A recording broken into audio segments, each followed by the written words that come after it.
High buddies. So நம்ம ஓஷோவோட meditation technique 1 by 1 பார்த்துட்டு வந்துட்டு இருக்கோம். இந்த புக்கு கவர் பண்ணிக்கிட்டு இருக்கோம்.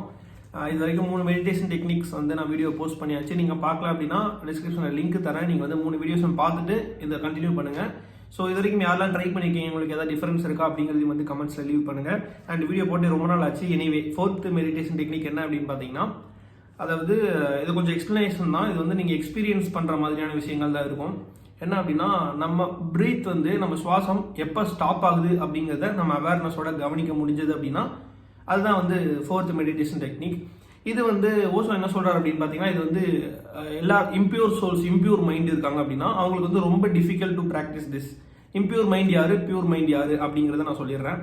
இம்பியூர் மைண்ட் அப்படின்னா வந்து ஏதோ ஒரு டிசைர்ஸ், ஏதோ ஒரு லஸ்ட் ஃபீலிங்காக இருந்தாலும் சரி, ஏதோ ஒரு விஷயத்தை நம்ம அடையணுன்ற ஒரு சீக்கிங், ஒரு விஷயத்தை தேடியே போயிட்டு இருக்கோம், ஏதோ ஒன்று நினச்சி ஆசைப்பட்டுக்கிட்டே இருக்கோம் அப்படின்னா வந்து அது இம்பியூர் மைண்ட். நம்ம எல்லாருமே பேசிக்கலி எல்லா மனிதர்களுமே ஏதோ ஒரு விஷயத்துக்கு ஆசைப்படுறோம். So we are all impure mind.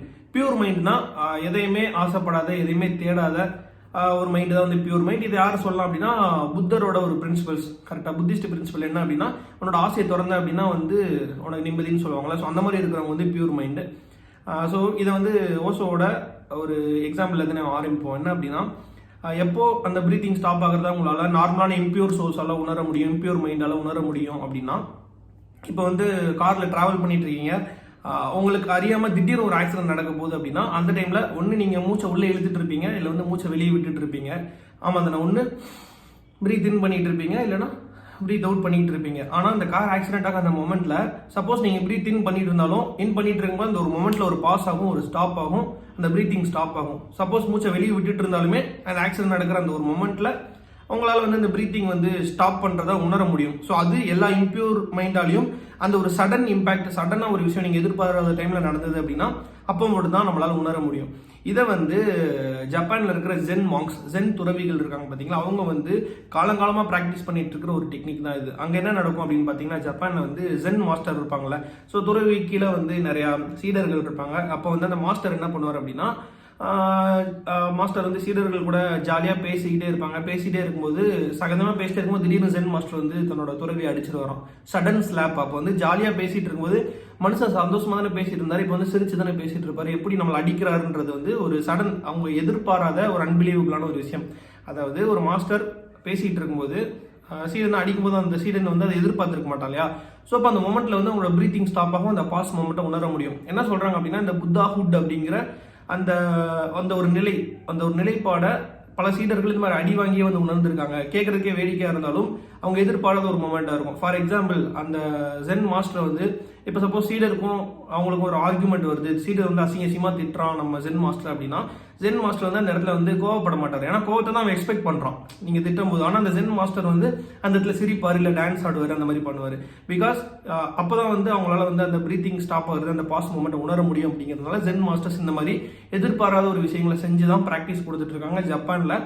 And இந்த 4th டெக்னிக் இருக்குது பார்த்தீங்களா, இந்த 4th டெக்னிக் தான் வந்து ஹோல் ஜென் டெக்னிக்குமே, இந்த 4th சிவா, லார்ட் சிவாவோட டெக்னிக் தான் வந்து இந்த ஹோல் ஜென் தத்துவமே வந்து இதெல்லாம் அடங்கியிருக்கு அப்படிங்கிறத ஓஷோ சொல்கிறாரு. அதுக்கு எக்ஸாம்பிள் என்ன அப்படின்னு பார்த்தீங்கன்னா, சிவன் இருக்கார்ல, சிவன் வந்து பார்வதியை கல்யாணம் பண்ணுறதுக்காக அவர் வந்திருக்காரு. பார்வதி அவங்களோட ஊருக்கு வரும்போது சிவன் வந்து ஒரு ஹிப்பினா வந்து ஒரு இடத்துல இருந்து டிராவலர், ஒரு எப்படி சொல்கிறதுனா ஒரு எப்படி சொல்கிறது ஜிப்சி, அந்த மாதிரியான ஒரு ஹிப்பி கை தான் வந்து நம்ம சிவன்.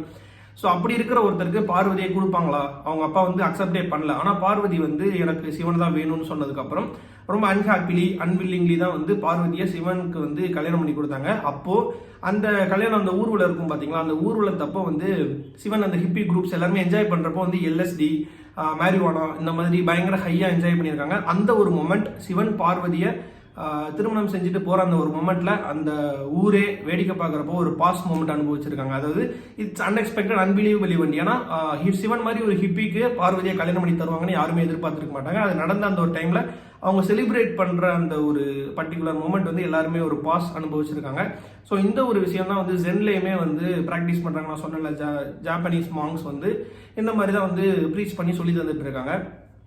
ஸோ அன்எக்ஸ்பெக்டடாக ஒரு விஷயம் நடந்தது அப்படின்னா அது வந்து நமக்கு வந்து ப்ரீத்திங்கில் ஒரு பாஸ் கொடுக்கும். ஸோ ப்ரீத்திங் ஏன் ரொம்ப இம்பார்ட்டன்ட் அப்படின்னு பார்த்தீங்கன்னா, அதாவது நம்ம கோவப்படும் போது ப்ரீத் ஒரு மாதிரி இருக்கும், சுவாசம் ஒரு மாதிரி இருக்கும்.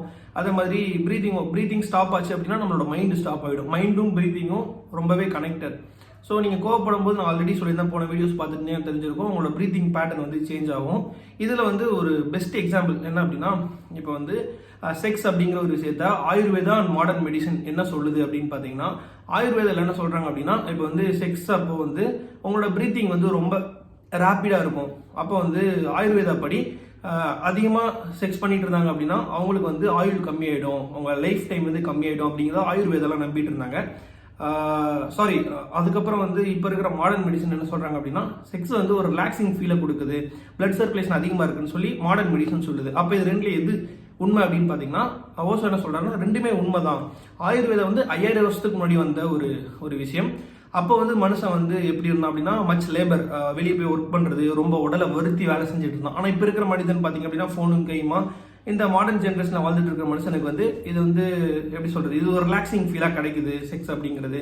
ஸோ மாடர்ன் மெடிசன் சொல்கிறது உண்மை தான், ஆயுர்வேதா சொல்கிறது உண்மை தான். அது அந்த காலத்து மனிதனுக்கு ரிலேட்டபிளாக இருந்த ஒரு விஷயம். பட் மாடர்ன் மெடிசன் இதுதான் அப்படிங்கிறது வந்து ஓஷோ சொல்கிறாரு.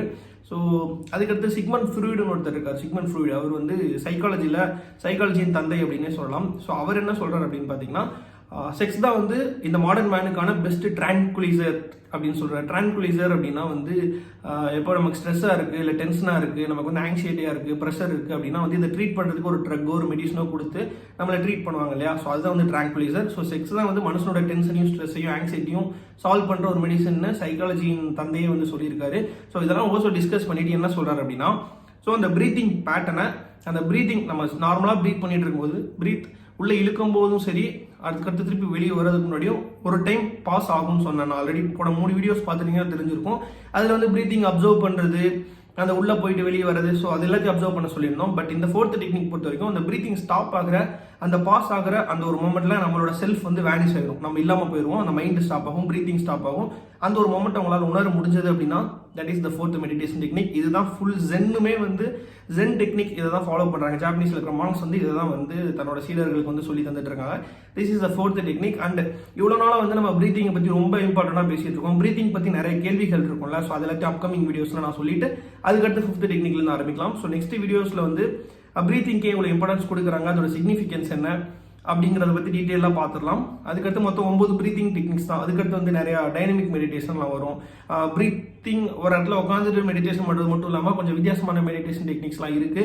ஸோ எல்லாத்தையுமே இந்த புக்கில் இருக்கிறது நம்ம ஒன் பை ஒன் பார்க்கலாம். So I hope 4th meditation technique உங்க எல்லாருக்கும் புரியுற மாதிரி சொல்லிட்டேன்னு நினைக்கிறேன். ஸோ அதை டவுட்ஸ் இருந்துச்சுன்னா கமெண்ட்ஸ் லீவ் பண்ணுங்கள். அண்ட் அதர் வீடியோஸும் வந்து ரிலேட்டடாக வேறு விஷயங்கள் போஸ்ட் பண்ணுவேன், அதையும் வந்து சேனலில் செக் அவுட் பண்ணுங்கள். So yeah, thanks guys, thanks, keep வாட்சிங். ஸோ ப்ரீத்திங் ஸ்டாப் ஆகிறது நீங்கள் அப்சர்வ் பண்ண ட்ரை பண்ணுங்கள். Impure mind, pure mind. So நீங்கள் வந்து ஒரு விஷயத்தை டிசைர் இல்லாமல் ஆசைப்படாமல் இருந்தீங்க அப்படின்னா உங்களால் அந்த பாஸ் உணர முடியும்.